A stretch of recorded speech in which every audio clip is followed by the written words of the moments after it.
Hey everybody, how you doing? Hey, Steve here at PR Bushwheels. Just wanted to say hi. I'm going to do a quick video showing you how to mount up your Carbon Z Cub modified 25E landing gear kit that we are producing here.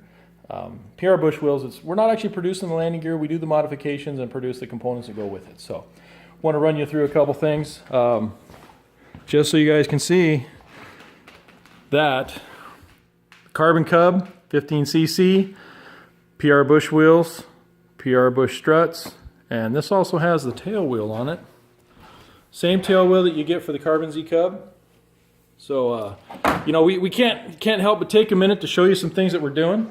Of course, this for those folks, old school guys, there's a senior cadet PR Bush wheel style. We kind of love that stuff. All right, so let's get to business here. First thing I'm going to show you is what we've got with the PR Bushwheels Carbon Z Cub landing gear kit. This is our 25E, and it's literally the same one. We buy it from Horizon. We take the 25E landing gear, modify it. We've got the cabane axles that we make. These are your actual gear legs.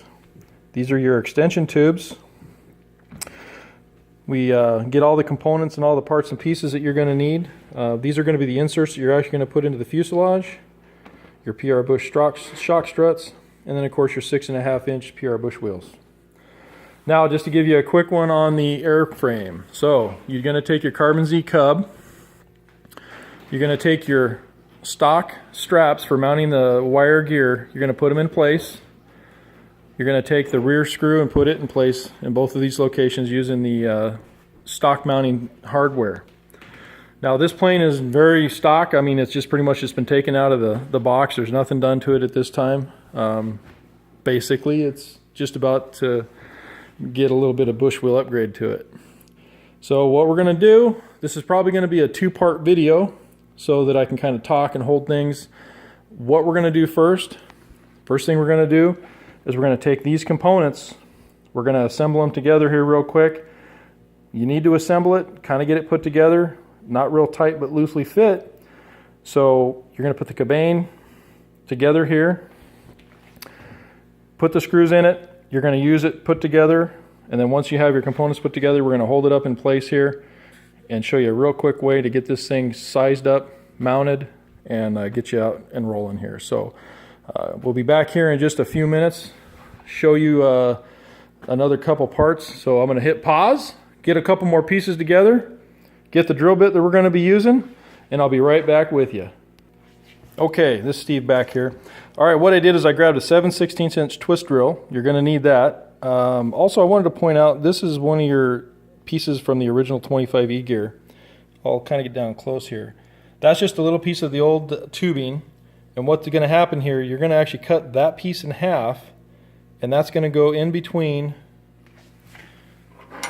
this point here. What happens is you are going to slide on and attach your 25E cabane to the extension tubes that we make. And when this goes in place, so you're going to put this in here, you're going to put your 440 screw through it, and then when you cut this piece in half, that'll go in there as basically a spacer to give a little bit of shock absorption. That's what that component's going to be for. So you see how this goes together. Your 25E shocks or extension tubes here go on each side of the cabane. And right now I'm not going to do any permanent attachment. Everything's just going to be slid in place right now. So that's essentially what you're going to do, is you're going to slide those extension tubes on. Those are going to go in place here once we get everything together. Once this is all put together, it just won't come apart based on the fact that this is at an angle and everything holds itself together. Later I'll show you one of our customers, a great idea. He just used a little silicone inside that. We talked about using JB Weld.